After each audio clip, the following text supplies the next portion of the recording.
Now to make a few remarks and present a proclamation to the family in honor of Patrick D. McKinney, I have the pleasure to introduce a fellow veteran who is still currently serving in the New York Army National Guard, the Albany County Executive, Daniel P. McCoy. For a gentleman that was born in Orange, New Jersey, in 1947, to then graduated, went into the Navy, went for 20 years, did EOD, and his experience as just being in the Navy, rising to the rank of Master Chief, and then he went to the dark side and became an officer, as we say it. And then he raised to the rank of lieutenant. Says a lot about his character and his work ethics, and the fact that he was a true leader, and the fact that he inspired the men and women around him.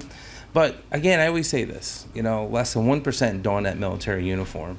And they have the right, when they come out of the military and they serve their country, to do what they want, to live an ordinary life, to just go on with their day every day, and knowing that they fought for our freedoms and for our way of life. I could just go on with the stories, and I was looking at his Facebook last night because I was just remembering everything he's done, and it was a lot of veteran stuff. It was about this or that, or raising money for this, or raising money for advocating for that. Just speaks to who he was and what his foundation was.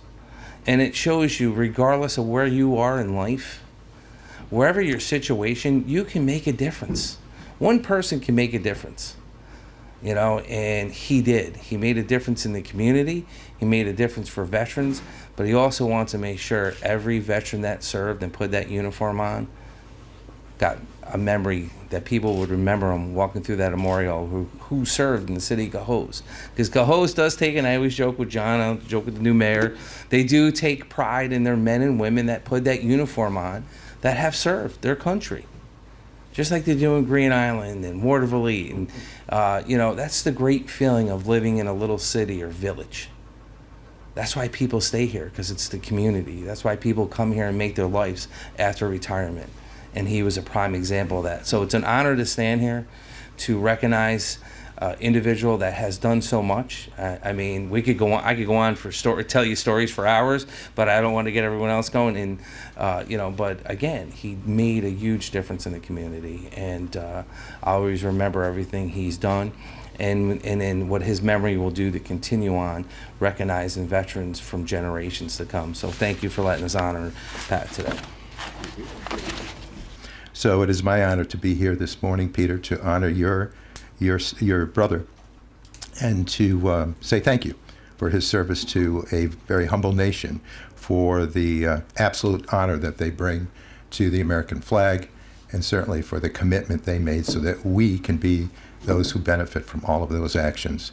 So in honor of his memory, his legacy, and his community spirit, which I believe was very well expressed through his love for the veterans posts and veterans in general, I ask that a flag be flown over our nation's capital in tribute to Lieutenant Patrick D. McKinney.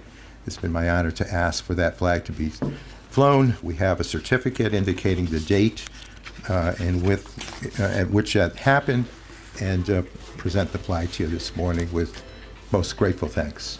Lieutenant McKinney, he did something he did a lot of things that were remarkable, but when you look at what the enlisted ranks contribute to the education of junior officers, and I was one of them, so I can attest to this, is that you wouldn't have good officers without good enlisted.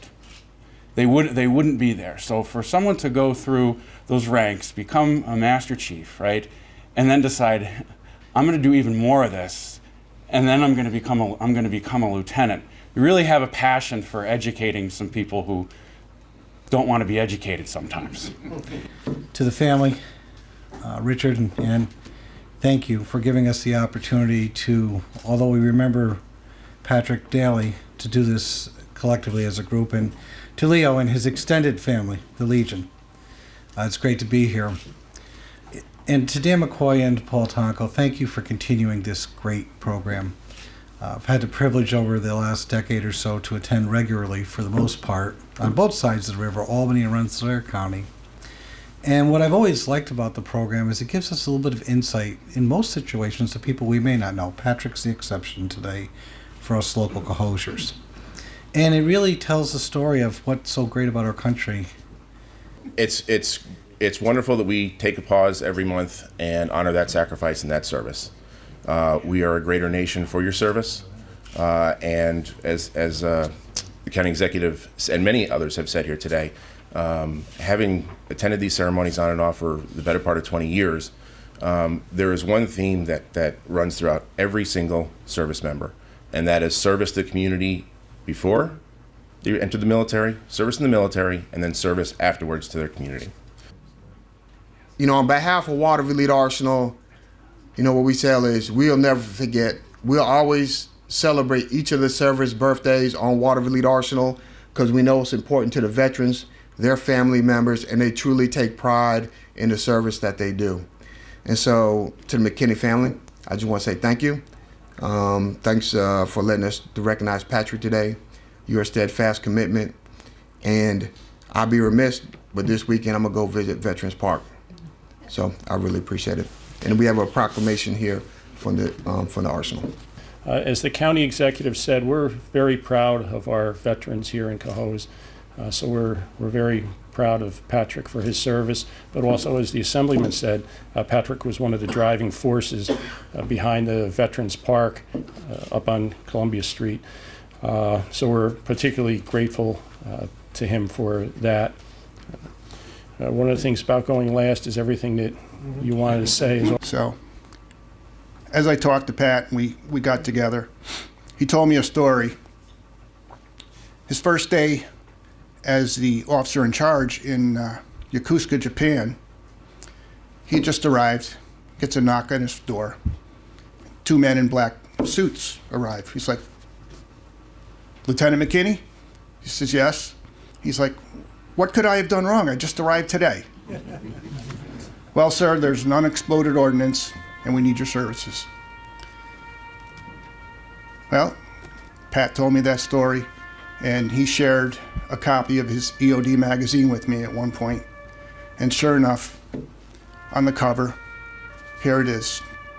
Two Navy personnel disarming an unexploded ordnance. There he is, Lieutenant Patrick McKinney. I never would have believed it.